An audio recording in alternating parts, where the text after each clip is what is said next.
Bom dia. Faz parte do trabalho do cientista publicar seus resultados, comunicar as suas ideias para outras pessoas. E isso é feito de forma mais eficiente através de uma apresentação gráfica.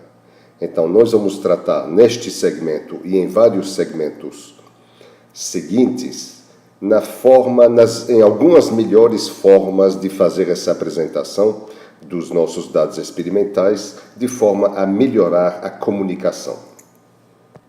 Ao longo dos vários segmentos, vamos examinar muitos bons gráficos e muitos gráficos mal feitos, muitos gráficos ruins. Neste segmento particular, a gente vai falar da excelência gráfica, então a gente vai ver principalmente bons exemplos de gráficos. Em seguida, vamos falar de contra-exemplos para ver o que não fazer. Boa parte da informação que eu vou apresentar vem deste livro muito legal que eu recomendo, chamado The Visual Display of Quantitative Information, de um professor de Yale chamado Edward Tufte, bastante famoso na área de visualização de dados, um grande pioneiro. Vamos falar da importância do uso de gráficos para apresentar informação, para a gente sacar melhor os dados que temos nas mãos. Olhar os dados é muito importante. E olhar significa olhar de forma gráfica. Então, aqui está um exemplo de dados que estão fornecidos aqui sob forma de tabela. Na realidade, é uma tabela com quatro, 4 tabelas de pares de valores, XY, 4 vezes. Temos 4 conjuntos de dados. E você pode olhar esses dados sob forma numérica, como aqui, ou você pode tentar sacar essa informação sob forma de, digamos, uma linha de regressão. Então, se você faz uma regressão linear dos 4 conjuntos de dados, você faz uma regressão para cada conjunto aqui, para tentar achar o y em função do x, você vai achar exatamente a mesma equação de regressão. Em todos os casos, nos 4 casos, y é igual a 3 mais 0,5x. Então, tem várias outras coisas que podemos falar aqui sobre a semelhança entre esses dados. Eles parecem iguais de várias formas. Por exemplo, temos 11 pares em cada caso, a média é igual do x, a média dos y é igual, a equação de regressão é igual, e assim por diante. Vocês vão ver que em cada caso, até o que a gente chama o R², que é a fração da variância que é explicada pela equação de regressão, é igual. Estamos explicando com essa equação aqui 67% da variação que existe nos dados. Agora, vamos examinar esses mesmos dados de uma forma um pouco diferente. Eis aqui uma representação gráfica dos 4 conjuntos e vocês estão agora vendo como há diferenças. Por exemplo, você vê aqui uma tendência, parece uma parábola. Aqui está muito mais semelhante a uma linha reta. Aqui também uma linha reta, mas tem um ponto aqui que está claramente destacado, que a gente não viu provavelmente ao examinar os dados numéricos.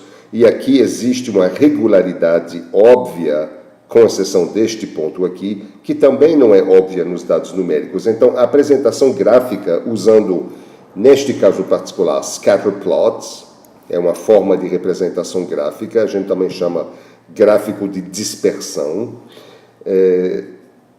Eu acho que é um exemplo muito claro de como a parte gráfica pode ser importante. A representação gráfica fornece informação de uma forma muito mais imediata. Aqui está um outro exemplo. Temos aqui dados no eixo horizontal, nestes pontos onde você vê uma pequena linha. Então, estamos vendo aqui a distribuição que a gente chama marginal do dado x. E temos aqui no eixo vertical, a distribuição marginal, podemos ver a distribuição dos Ys. O que eu não estou vendo de forma clara é que o ponto A, aqui está o ponto A aqui, o ponto A aqui, ele não parece muito especial, nem aqui ele está no meio da distribuição, aqui ele está no meio da distribuição de valores de Y, aqui o ponto A está no meio da distribuição dos pontos de X, mas não está claro que quando eu retiro o que estava mascarando aqui o scatter plot, o gráfico de dispersão, você agora está vendo que o ponto A, na realidade, é bastante especial. Ele é o que a gente chama de outlier, ele está longe dos demais pontos que fazem parte desse gráfico. Então, apresentar a relação entre duas variáveis, x e y aqui, é bastante importante para a gente ver realmente o que há de especial nos dados que temos. Mais uma vez, a representação gráfica adequada nos ajuda.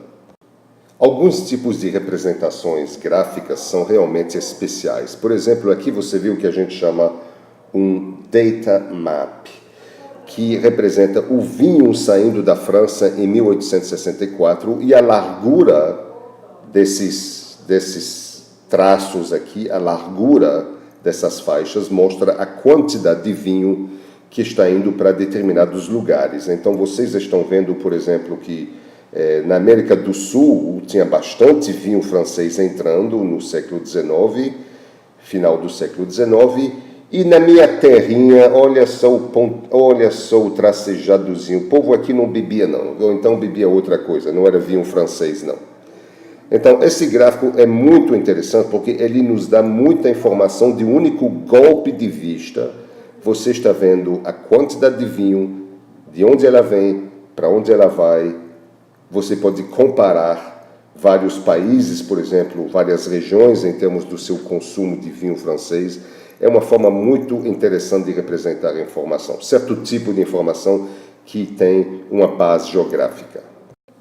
Aqui está um outro exemplo muito interessante de um gráfico bem feito, porque aqui, de uma forma bastante simples e fácil de enxergar, existem aqui 2.220 pontos diferentes, dados diferentes, valores diferentes, mas eles estão todos aqui disponíveis de uma forma bastante simples de enxergar. Então, você está vendo nessa parte aqui, essa grande curva aqui, digamos, é simplesmente a temperatura de Nova York em 1980. Você pode ver tanto o alto quanto o baixo, a temperatura máxima e a mínima, que são essas linhas aqui pretas.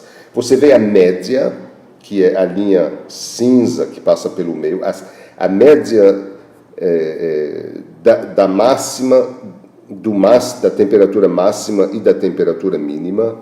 Você está vendo, por exemplo, qual é o ponto mais quente do ano em 1980, foi 21 de julho, 102 graus Fahrenheit.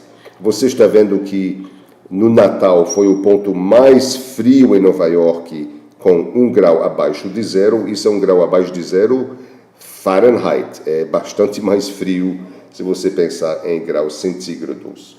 Você está vendo a temperatura média de 1980 e o normal aqui ao longo do ano como um todo. Você está vendo tudo isso numa linha de tempo aqui separada mês a mês, né? Você tem aqui janeiro, fevereiro, março, abril, assim por diante.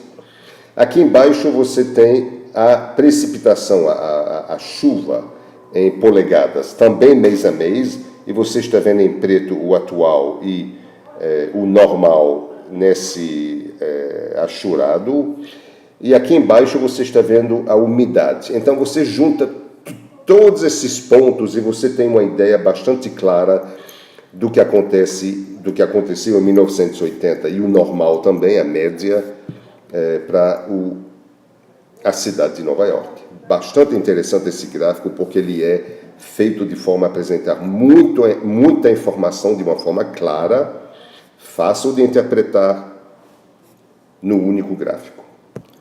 Aqui está um outro exemplo muito interessante de um gráfico criativo, que é uma série temporal, significa que temos aqui o tempo correndo da esquerda para a direita, o tempo que está correndo. Você está vendo aqui 6 da manhã, 7 da manhã, meio-dia, 6 da tarde, meia-noite, assim por diante. Então, o tempo está correndo da esquerda para a direita. E estamos vendo aqui o horário dos trens em 1985 entre a cidade de Paris, aqui em cima, e a cidade de Lyon, aqui embaixo, à esquerda. Então, no eixo vertical, você tem, na realidade, a distância entre Paris e Lyon, na escala correta de distância, e os trens vão passar em várias cidades intermediárias entre os dois, por exemplo, Montereau, por exemplo, Tonnerre e assim por diante, Dijon aqui, Mâcon. Então você tem, ao longo do eixo aqui, você tem linhas que representam o trem chegando em Montereau, essa linha, o trem chegando em Tonnerre, e cada linha que desce aqui é um trem. Então, você está vendo, por exemplo, um trem aqui, vamos seguir essa linha aqui. Esse trem sai um pouco depois do meio-dia de Paris e ele vai chegar em, por exemplo, Montereau, perto das 3 da tarde. Ele vai ficar mais ou menos 10 minutos aqui parado. Você vê que tem uma pequena parada aqui. Depois ele continua, tem uma parada maior em Tonnerre. Ele continua, tem uma parada maior ainda em Dijon, e assim por diante, ele vai chegar em Paris, aqui embaixo. Então, cada trem aqui pode ser acompanhado na sua trajetória, e se você pensar um pouco, deve ficar bastante óbvio que a inclinação dessa linha, de uma linha, é simplesmente a velocidade do trem, e você vê aqui todos os trens ao longo do dia que estão disponíveis, e na outra direção você vê as linhas que estão subindo, partindo de Lyon para Paris. Você tem o mesmo tipo de informação. Esse gráfico é tão interessante que ele é um dos favoritos de Edward Tufte, que colocou o gráfico na capa do livro dele. Muito, muito interessante. A título de curiosidade, aqui está a linha do trem TGV, Très Grande Vitesse, o trem bala. Em 1981, o trem bala faria esse mesmo trajeto com esta velocidade. Você pode comparar aqui, portanto, a tecnologia de 1885 e a tecnologia de 1981 em termos de velocidade de trem. Tudo isso num golpe de vista, de forma gráfica, muito interessante, forma criativa de apresentar a informação.